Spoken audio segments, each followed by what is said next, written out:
As the Panini era comes to an end, we celebrate some Panini firsts, including Flawless, Immaculate, and more. Come on, let's check out this week's Fanatics live auction. All right, welcome everyone to another week of a Fanatics football review where I learn about football cards, we talk football, and you're going to be along for the ride. So, unlike last week, this week's Fanatics auction is actually the live auction. I wanted to mess around with the format just a little bit in case people who are watching this see cards that they want to go bid on. So as we scroll through here, keep this in mind.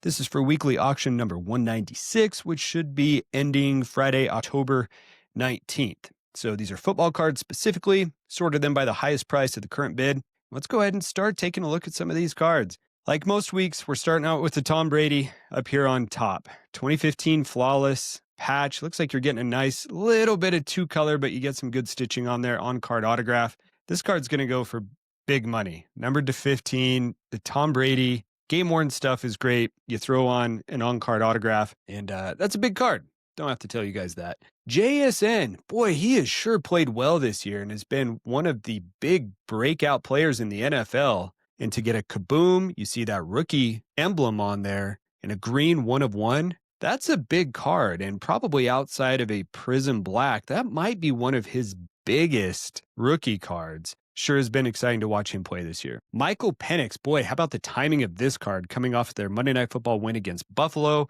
We get a Kaboom. Again, you get the rookie card shield, and the golds, of course, are numbered to 10.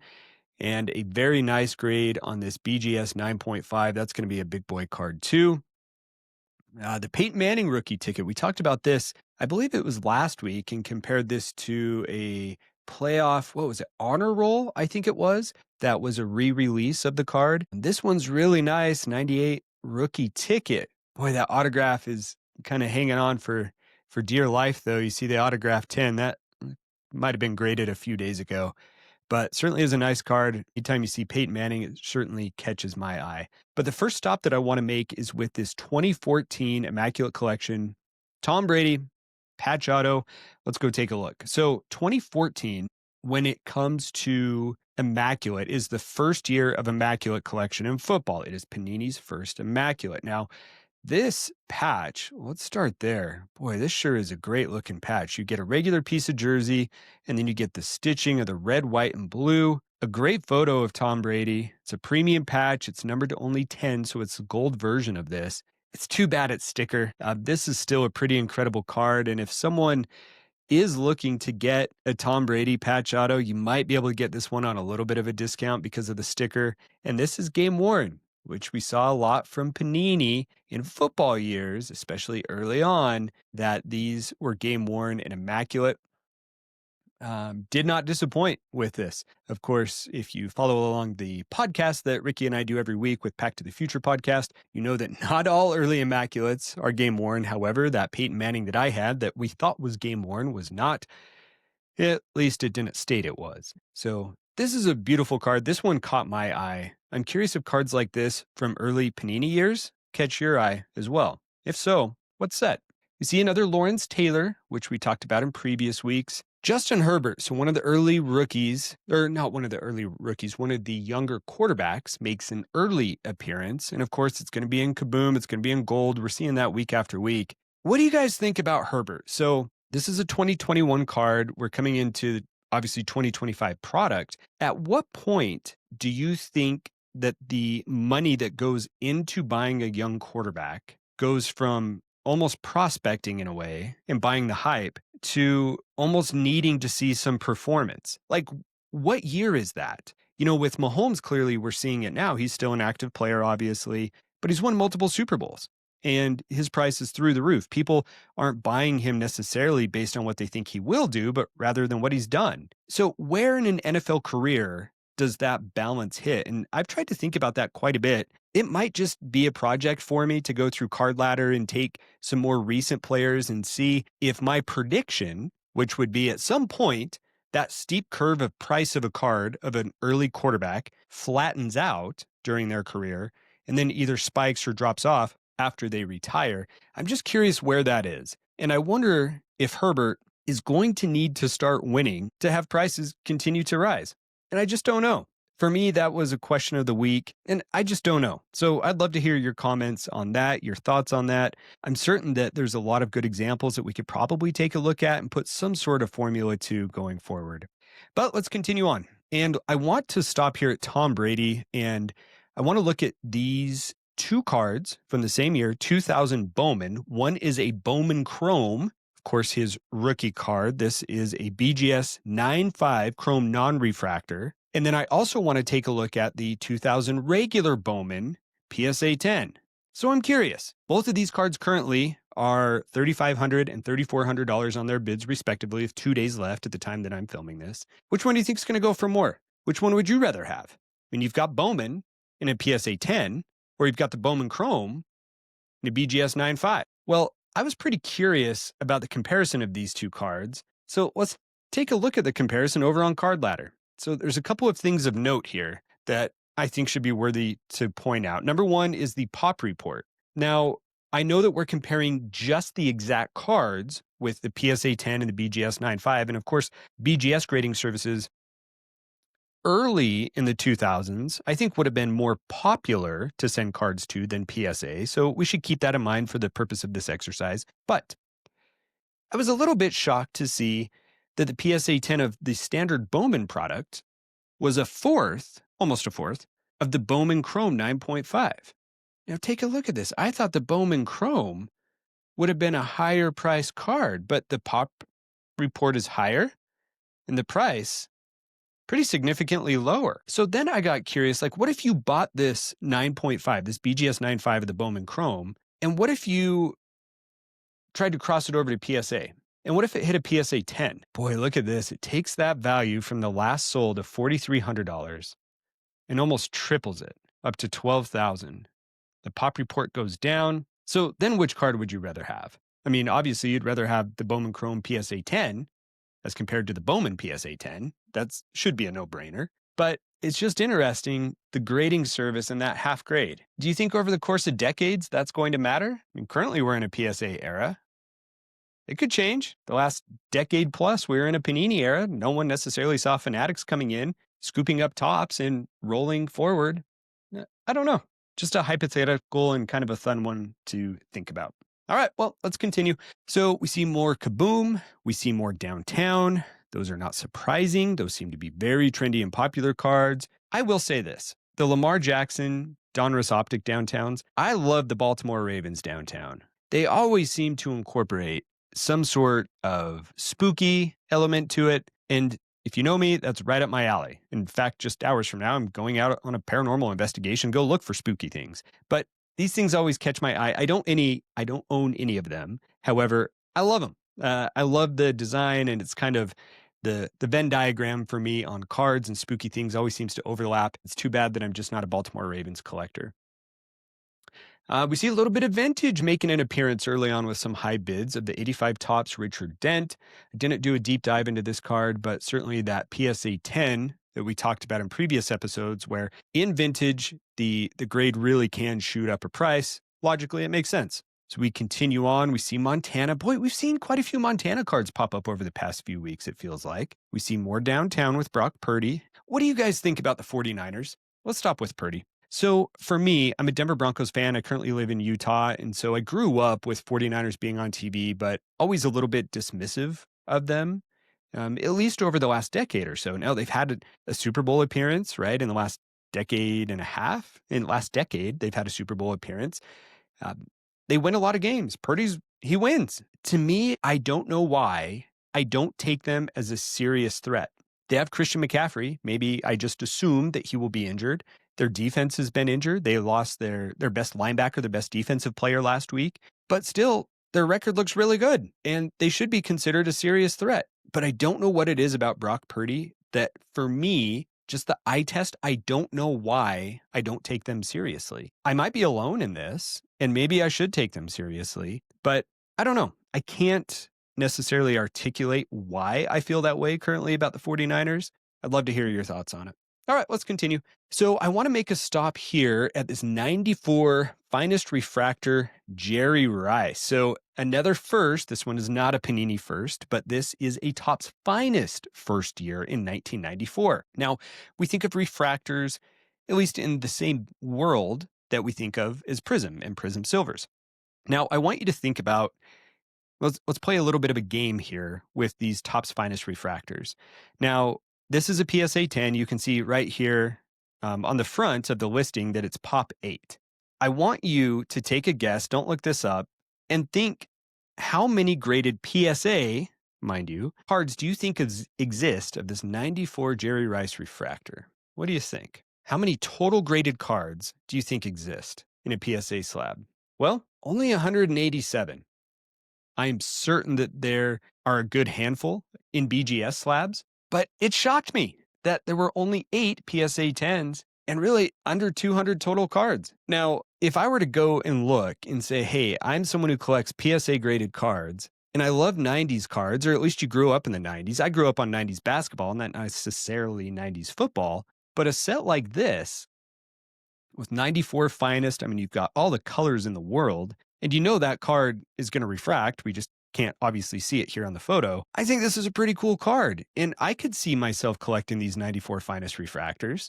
There aren't a lot of them. I like that. I love cards where there aren't a ton of them. And of course, this was like the original parallel that existed, at least in football cards. And so this one, to me, is going to be really interesting to see where it ends up. And perhaps it might just end up making my next eBay save search. All right, well, let's continue on. We see some more Patrick Mahomes. Again, we're seeing Randy Moss pop up. We've talked about him in previous weeks. This one with a 98 SP Authentic Randy Moss rookie numbered to 2,000. Boy, 2,000 of these base cards. Of course, the PSA 10, this one's already over $1,500. More Brady, more Brady, more Brady, more Brady. Brady is everywhere, absolutely everywhere. Not a surprise. But next, I want to make a stop at another Panini first. This one is with Flawless in 2014. It's been no secret that I've talked about the 2014 Flawless Greats autograph, whether it is the vertical card, which is a single patch window and called the Flawless Greats autograph, or the horizontal dual patch window called dual patch autographs from the greats, are something that I have had my eye on and I want to start collecting. I think these cards in the future are probably going to hold a bit more value than they hold now. That's just my guess. And it's fun for me to speculate over that. I don't know anything any better than you. In fact, I probably know less about the market than you, but these pop. I love the look of these cards. The black and white photo to me really makes the foil of the card and the jersey color really pop. Now, this is graded. Personally, I prefer them to still be in the Flawless case with the Flawless sticker on them. All of these from this year do claim to be game worn. You can see it in cursive here. A little bit tricky to read just because the orientation. But this card is one that I'm going to be keeping an eye on. You know, for me, grade doesn't necessarily matter. I love these. They pop. Out of the dual great patches, there are parallels that are numbered to 25. That is the lowest number, I believe. Those are silver. There are numbered to 15, 10, 5, and then 1 of 1. So you get a total of a decent number of those, 35, 45, 50, right around 50 of each of these were created, and that's it. It may seem like a lot, but when you get the premier high-end product of the Panini era in Flawless, the first year for football, and you get the checklist from here, which we talked about, I think, in the first week that I did this episode, which is pretty remarkable, and you get the greatest receiver of all time that's in this set. I mean, aside from the fact that I don't believe it was still one of his playing years. I did not look that up ahead of time. Denver Bronco great Jerry Rice being in here is certainly something that caught my eye. I can't believe they put him in a 49ers uniform for this. All right, I digress. Let's go back and continue our search. We have more downtowns. We have a little bit more vintage with this Roger Staubach. That's a pretty good looking card for a card that's 50 plus years old. Boy, the color on there sure pops and looks pretty good. Same with Joe Namath. And we see more Brady. Let's make a stop here. I don't think that I had this one saved. So let's go ahead and pull this up. This is a 2013 Select. Again, another Panini first. 2013 was the first year of Select football. Travis Kelce rookie gold prism. Now, for me personally, this is my favorite year of football gold prisms. This gold pops. I do own a Peyton Manning in this year. It is one of the favorite cards that I have in my collection. The gold, I love it. And Travis Kelce, easily one of the top 5 tight ends of all time, right? He has to be. You got Gonzalez, you got Gates, and you have Kelce. Anyone else who should be on that list? I don't know. For me, off the top of my head, he certainly makes the top 3.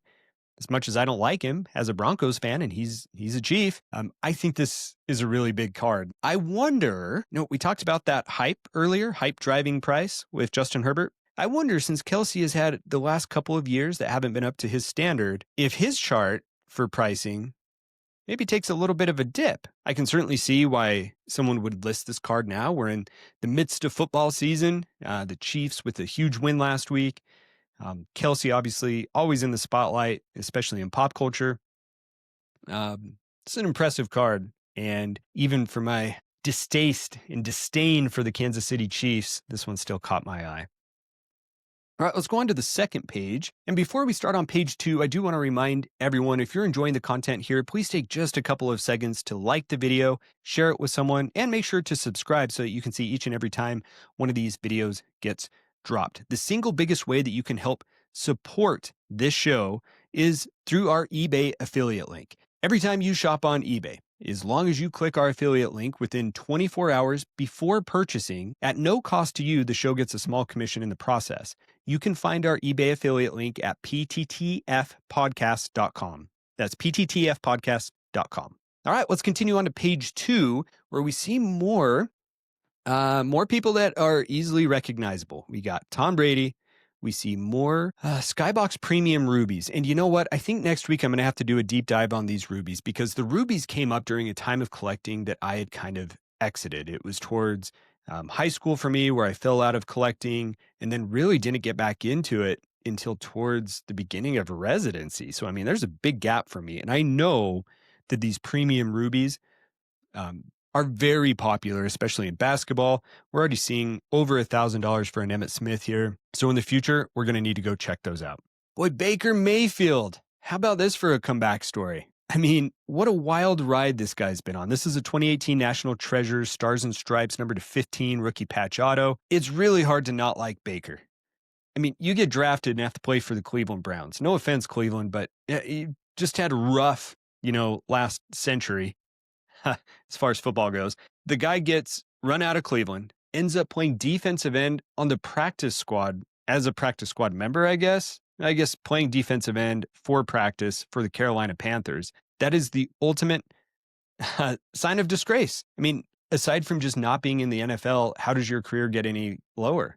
But the guy's completely turned around. He is an absolute animal on the field. The guy is willing to put his body on the line to do whatever it takes to try and win games. And the Bucs are just rolling right now. But here's the thing with this card. Even if Baker Mayfield was a Denver Bronco, could you really buy his rookie card in a Cleveland Brown jersey? I don't know, right? That's something that we almost all experience with our favorite players and players on our team. It is so rare to get a player that starts and finishes with a team that at some point you got to make that decision. I went through this with Donovan Mitchell when I was a Utah Jazz fan, and with him moving over to Cleveland, to know whether or not I wanted to continue to collect him. And it wasn't just because it was a Cleveland-based team. It's just because it was another team that was outside of what I did. And that can be really tough. And I just wonder that if there are any Baker fans who are out there, if you can get stuff kind of on the cheap, at least compared to other players who have the same accolades as him, just because he was in a different jersey a few years ago. I don't know. I'm curious your guys' take on that. We see another Bowman Brady popping up. We got Aaron Rodgers. We got a sticker autograph of National Treasures, which is too bad that these are stickered. I have had some of these National Treasures cards in my save searches in the past, because this one in particular is a treasured moments, and any time that Panini has been able to commemorate a specific moment in football, it almost always hits home with me. Being a huge football fan is something that most of these moments I recognize or remember, or at least like to learn about. You get these cards that are one of one, but unfortunately, they're sticker autos. And, it's still a beautiful card. I think it's probably part of the reason why the price is a little lower than what we've seen for other Brady autographs, but still a fantastic card. And I absolutely love anytime that you can see these treasured moments. All right, let's keep on rolling through. We got more Herbert. We have Eminence. Now, we're going to have Eminence Football coming out. It should just be in a couple of weeks that we're getting 2024 Eminence re-release. And I'm going to be excited to see what Panini does with this. Hear me out on this. On some of the Eminence Football in 2021, we didn't see everything was game worn. It's not like basketball where all the patches are premium and almost everything is game worn. There were lots of things that were not. To be honest with you, I think Panini dropped the ball a little bit. Like there was at least one Peyton Manning card where it had a Super Bowl stamp. I can't remember if it was on a silver ounce like we see here with this Urlacher, or if it was just on the card, but it had Peyton Manning in a Broncos uniform saying Super Bowl winner, but they stamped the Super Bowl he won with the Colts, like the wrong Super Bowl. And for me, that was a huge miss. That was a really big miss. But I wonder if this is a point of redemption. Now, I want to liken, or at least give you a scenario that could play out where Eminence could be very similar to Silhouette Basketball. Panini Football license is ending. Perhaps they have a backlog of game-worn jerseys that they just don't know what to do with. Is it possible that they get put in Eminence? I don't know. Speculation. I would love it if they did, and they would have a pretty big new fan and a collector of the new product coming out if that were to be the case. So I think we'll find out that answer in a couple weeks. I hope it's true. More Kabooms, more downtowns. We see a Jerry Rice in a college uniform, but a 49er patch. Boy, look at that 49er patch. Holy cow. Let's take a quick look at this because even though we have a collegiate, what am I trying to do here? Even though we have a collegiate card, I wonder if this is a game-worn San Francisco 49er jersey. You have received a trading card with a game-used memorabilia and autograph. It doesn't say where the game was from, but I tell you what, to me, that certainly looks like a San Francisco 49er patch,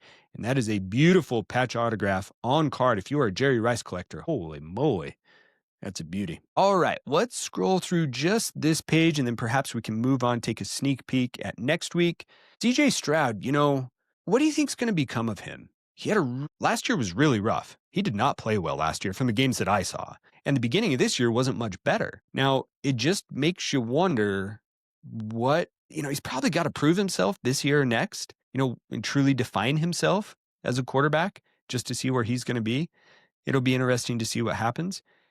All right, we've got a Chronicles Black. Boy, that's kind of a fun card, but, immediately you look at it and say, boy, that's a Prism, 1 of 1 of Herbert, but always keep in mind that Chronicles, there's fun stuff out of there. It's just a little bit different than just traditional Prism. We got a Jim Brown. We've got dual patches of Montana and Brady numbered to 15, or dual jerseys, I should say. That's a fun one. I've said this before. I love the look of Deca. And Deca Gold of Mahomes, PSA 10. That's a beautiful card. We've got some more downtowns. This Raider design, I love the flag. I don't know that I love the cartoon here, but also the Raiders suck. So, of course, their cards are going to suck too. I'm a Broncos fan. I mean, come on. You made it this far without me saying anything about the Raiders. Plus, frankly, I'm just impressed that a Raiders player even made it onto page 2 of a Fanatics auction. All right, let's continue here. We got another Brady Montana dual, which for me is kind of interesting. Why would those two appear in cards? Like, what's their link? I mean, other than greats and multiple Super Bowl winners, it's just interesting that we see dual jersey and then dual autograph right behind it. Boy, look at this. This is a beauty. 2016 National Treasures Colossal Patch 1 of 1 of DeMarcus Ware. I can certainly tell you that my buddies in my Denver Bronco chat would be intrigued to know about this one. Is this one game worn? This is game worn. Am I logged into this? I'm logged in. Let's go ahead and save that and just see what happens here on Sunday night, huh? All right. So I think that will do it for this week's auction. We won't look ahead because this auction's live, and perhaps we'll try and keep it live for the live auctions going forward as opposed to reviewing the previous sales. If you have preference on whether I'm reviewing the upcoming live, the past sales, let me know in the comments. I would certainly love to hear. And as I'm trying to figure out how to best fit this into my work week and figure out how to produce this for you, I'd sure love to hear your comments. So please leave them in YouTube, because the more that you comment there, the more that this video gains some traction with YouTube algorithms, and then other people can see it, and it just makes me more excited to want to continue to find time to do it. All right, so I think that's everything I have for this week. Yeah, let's go ahead and stop there. So we covered, just as a recap, Panini first. We had the 2014 Panini Flawless. We had the 2013 Panini Select with that Travis Kelce. We also had the first of Immaculate within the Panini era. And then stepping out to kind of go back in time, we had Topps Finest with that Jerry Rice, first year of Topps Finest. And then looking into the future, where we'll have Topps again. So there's your Pack to the Future tie-in. I don't know. It's the best I can do. So hopefully you enjoyed it. Please click like. Hope to see you guys next week.